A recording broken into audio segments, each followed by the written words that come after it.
لیکن بدر کے مارکے کے بعد اس کے دل میں مسلمانوں کے خلاف انتقام کی آگ سلگ رہی تھی۔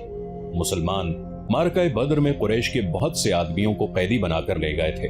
قریش کے سرداروں کے لیے تو یہ صدمہ تھا ہی، اس کا بہت برا اثر خالد نے قبول کیا تھا۔ اسے یاد تھا کہ جب بدر کا مارکہ لڑا جا رہا تھا اور مکہ میں کوئی خبر نہیں پہنچ رہی تھی کہ مارکے کا انجام کیا ہوا، مکہ کے لوگ بدر کی سمت دیکھتے رہے تھے کہ ادھر سے کوئی سوار دوڑا آئے گا اور فتح کی خبر سنائے گا۔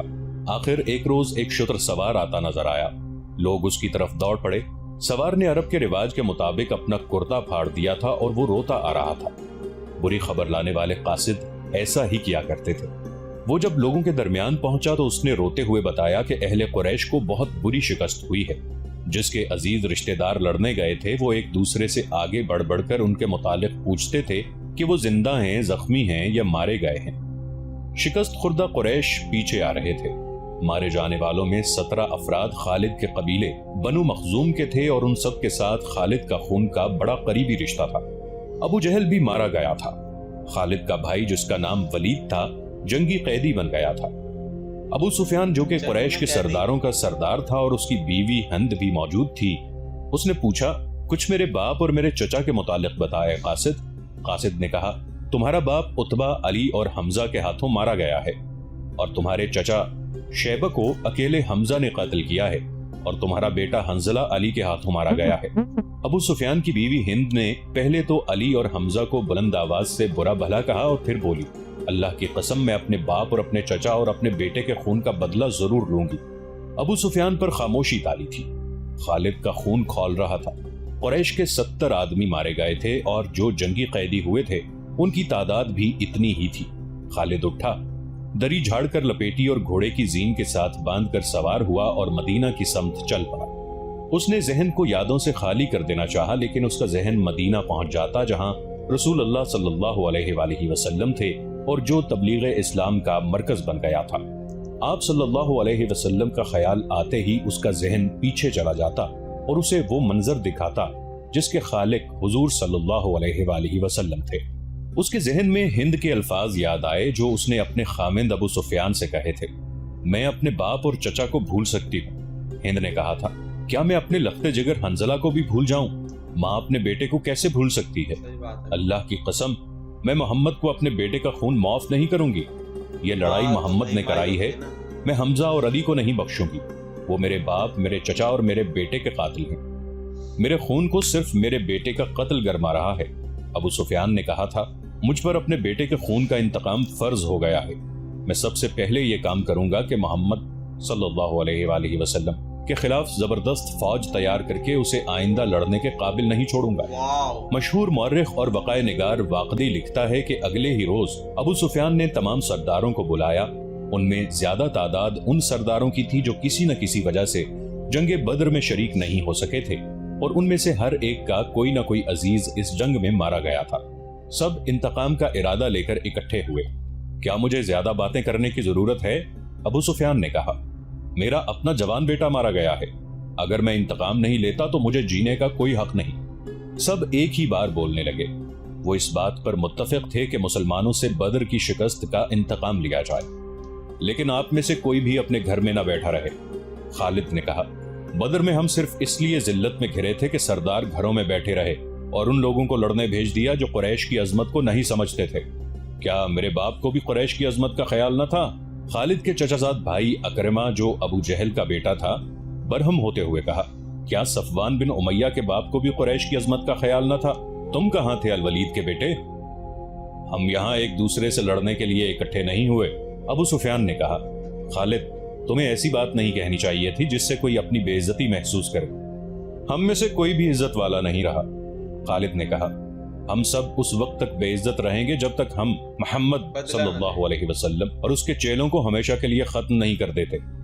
مجھے اپنے گھوڑے کے سموں کی قسم، میرے خون کی گرمی نے میری آنکھیں جلا دی ہیں۔ ان آنکھوں کو مسلمانوں کا خون ٹھنڈا کر سکتا ہے۔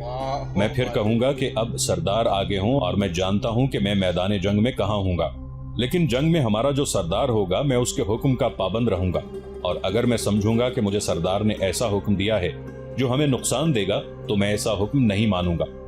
سب نے متفقہ طور پر ابو سفیان کو اپنا سردار مقرر کیا۔ اس سے ایک روز پہلے اہل مکہ کا ایک قافلہ فلسطین سے مکہ واپس آیا تھا۔ یہ تجارتی قافلہ تھا۔ مکہ کے باشندوں خصوصاً قریش کے ہر خاندان نے اس تجارت میں حصہ ڈالا تھا۔ اس قافلے میں کم و بیش 1000 اونٹ تھے اور جو مال گیا تھا اس کی مالیت 50,000 دینار تھی۔ قافلے کا سردار ابو سفیان تھا جس نے 50,000 پر 50,000 دینار منافع کمایا تھا۔ قافلے سے واپسی کا راستہ مدینہ سے گزرتا تھا۔ مسلمانوں کو پتہ چل گیا، انہوں نے پورے قافلے کو گرفتار کرنے کا ارادہ کیا اور ایک مقام پر قافلے کو گھیرے میں لے لیا، لیکن وہ زمین ایسی تھی کہ ابو سفیان نے ایک ایک آدمی اور ایک ایک اونٹ کو زمین کے اونچے نیچے خد و خال سے فائدہ اٹھاتے ہوئے گھیرے سے نکال دیا تھا۔ خالد کا گھوڑا خرامہ خرامہ مدینہ کی طرف جا رہا تھا، مگر خالد کا ذہن پیچھے کو سفر کر رہا تھا۔ اسے اس وقت کا جب قریش انتقام کی سکیم بنانے کے لیے اکٹھے ہوئے تھے، ایک ایک لفظ جو کسی نے کہا تھا سنائی دے رہا تھا۔ اگر تم نے مجھے اپنی سرداری دی ہے تو میرے ہر فیصلے کی پابندی تم پر لازم ہے۔ ابو سفیان نے کہا، میرا پہلا فیصلہ یہ ہے کہ میں نے ابھی 50,000 دینار منافع سب میں تقسیم نہیں کیا، وہ میں تقسیم نہیں کروں گا، یہ مسلمانوں کے خلاف فیصلہ کن جنگ میں استعمال ہوگا۔ مجھے اور میرے خاندان کو یہ فیصلہ منظور ہے۔ سب سے پہلے خالد نے کہا، پھر منظور ہے، ایسا ہی کرو، منظور ہے کی آوازیں اٹھی۔ میرا دوسرا حکم یہ ہے، ابو سفیان نے کہا، کہ جنگ بدر میں ہمارے جو آدمی مارے گئے ہیں ان کے لواحقین آہوزاری کر رہے ہیں۔ میں نے مردوں کو دھاڑے مارتے اور عورتوں کو بین کرتے سنا ہے۔ اللہ کی قسم، جب آنسو بہہ جاتے ہیں تو انتقام کی آگ سرد ہو جاتی ہے۔ آج سے بدر کے مقتولین پر کوئی نہیں روئے گا۔ اور میرا تیسرا حکم یہ ہے کہ مسلمانوں نے بدر کی لڑائی میں ہمارے جن آدمیوں کو قید کیا ہے ان کی رہائی کے لیے کوئی کوشش نہیں کی جائے گی۔ تم جانتے ہو کہ مسلمانوں نے قیدیوں کی رہائی کے لیے ان کے درجے مقرر کر دیے ہیں اور ان کا فدیہ 1000 سے 40 درہم مقرر کیا ہے۔ ہم مسلمانوں کو 1 درہم بھی نہیں دیں گے، یہ رقم ہمارے ہی خلاف استعمال ہوگی۔ خالد کو گھوڑے کی پیٹھ پہ بیٹھے اور مدینہ کی طرف جاتے ہوئے جب وہ لمحے یاد آ رہے تھے تو اس کی مٹھیاں بند ہو گئی۔ غصے کی لہر اس کے سارے وجود میں بھر گئی۔ وہ وقت بہت پیچھے رہ گیا تھا لیکن اب بھی اس کے اندر غصہ بیدار ہو گیا تھا۔ اسے غصہ اس بات پر آیا کہ اجلاس میں طے تھا کہ مسلمانوں کے پاس مکہ کا کوئی آدمی اپنے قیدی کو چھڑانے مدینہ نہیں جائے گا، لیکن ایک آدمی چوری چھپے مدینہ چلا جاتا اور اپنے عزیز رشتہ دار کو رہا کرا لیتا۔ ابو سفیان نے اپنا حکم واپس لے لیا۔ خالد کا اپنا ایک بھائی جس کا نام ولید تھا مسلمانوں کے پاس جنگی قیدی تھا۔ اگر اس وقت تک قریش اپنے بہت سے قیدی رہا نہ کرا لائے ہوتے تو خالد اپنے بھائی کی رہائی کے لیے کبھی نہ جاتا۔ اسے اپنے بھائیوں نے مجبور کیا کہ ولید کی رہائی کے لیے جائے۔ خالد کو یاد آ رہا تھا کہ وہ اپنے وقار کو ٹھیس پہنچانے پر آمادہ نہیں ہو رہا تھا، لیکن اسے خیال آیا تھا۔ خیال یہ تھا کہ رسول کریم صلی اللہ علیہ وسلم بھی اسی کے قبیلے سے تھے اور آپ صلی اللہ علیہ وآلہ وسلم کے پیروکار یعنی جو مسلمان ہو گئے تھے وہ بھی قریش اور اہل مکہ سے تھے۔ وہ آسمان سے تو نہیں اترے تھے، وہ اتنے جری اور دلیر تو نہیں تھے کہ 313 کی تعداد میں 1000 کو شکست دے سکتے۔ اب ان میں کیسی قوت آ گئی ہے کہ وہ ہمیں نیچا دکھا کر ہمارے آدمیوں کی قیمتیں مقرر کر رہے ہیں۔ انہیں ایک نظر دیکھوں گا، خالد نے سوچا تھا۔ محمد صلی اللہ علیہ وآلہ وسلم کو غور سے دیکھوں گا۔ اور وہ اپنے بھائی حشام کو ساتھ لے کر مدینہ چلا گیا تھا۔ اس نے اپنے ساتھ 4000 درہم باندھ لیے تھے۔ اسے معلوم تھا کہ بنو مخزوم کے سردار الولید کے بیٹے کا فدیہ 4000 درہم سے کم نہیں ہوگا۔ ایسا ہی ہوا۔ اس نے مسلمانوں کے ہاں جا کر اپنے بھائی کا نام لیا تو ایک مسلمان نے جو قیدیوں کی رہائی اور فدیے کی وصولی پر مامور تھا کہا کہ 4000 درہم ادا کرو، ہم فدیے میں کچھ رعایت چاہتے ہیں۔ خالد کے بھائی حشام نے کہا، تم لوگ آخر ہم میں سے ہو، کچھ پرانے رشتوں کا خیال کرو، اب ہم تم میں سے نہیں ہیں۔ مسلمانوں نے کہا، ہم اللہ کے رسول کے حکم کے پابند ہیں، پہلے تو کیا ہم تمہارے رسول اللہ صلی اللہ علیہ وآلہ وسلم سے بات کر سکتے ہیں؟ حشام نے پوچھا۔ حشام، خالد نے گرج کر کہا، میں اپنے بھائی کو اپنے وقار پر قربان کر چکا تھا، مگر تم مجھے ساتھ لے آئے، یہ جتنا مانگتے ہیں اتنا ہی دے دو، میں محمد صلی اللہ علیہ وآلہ وسلم کے سامنے جا کر رحم کی بھیک نہیں مانگوں گا۔ اس نے درہموں سے بھری تھیلی مسلمانوں کے سامنے پھینکتے ہوئے کہا، گن لو اور ہمارے بھائی کو ہمارے حوالے کر دو۔ رقم گنی جا چکی تو ولید کو خالد اور حشام کے حوالے کر دیا گیا۔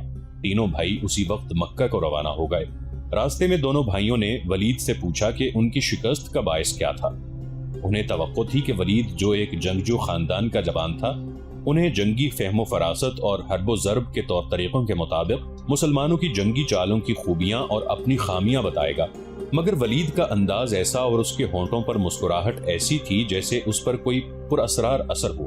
ولید کچھ تو بتاؤ، خالد نے اس سے پوچھا۔ ہمیں اپنی شکست کا انتقام لینا ہے۔ قریش کے تمام سردار اگلی جنگ میں شامل ہو رہے ہیں، ہمارے ارد گرد کے قبائل کو بھی ساتھ ملا رہے ہیں اور وہ مکہ میں جمع ہونا شروع ہو گئے ہیں۔ سارے عرب کو اکٹھا کر لو خالد، ولید نے کہا، تم مسلمانوں کو شکست نہیں دے سکو گے۔